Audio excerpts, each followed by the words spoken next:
сосема накратко, ти посакам како што се сака роден град, град во кој растеш, пуштиш корени, стекнеш другарство, пријателство и град во кој што секогаш со задоволство се враќаш кога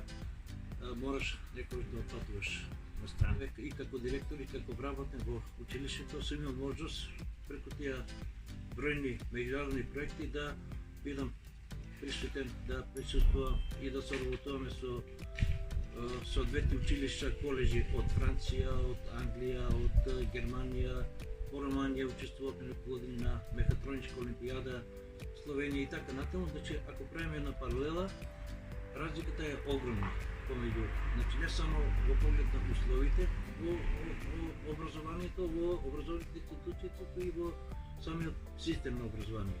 Во оваа држава, во општество треба да настојуваме да створиме амбиент, да можат младите отворено да кажат кои се нивните потреби, нивните желби и потоа да се створат услови тие потреби, тие желби да се преточат во одлуки од институциите кои што се надлежни за вршење на такви одлуки, за да може да се премине во нивна реализација. Тоа секој процес кој што е долготраен, меѓутоа кој што мораме да го обезбедиме ако сакаме младите да се пратат нас. Примарно пред се е економијата, не само сега не мислам само на Штип, туку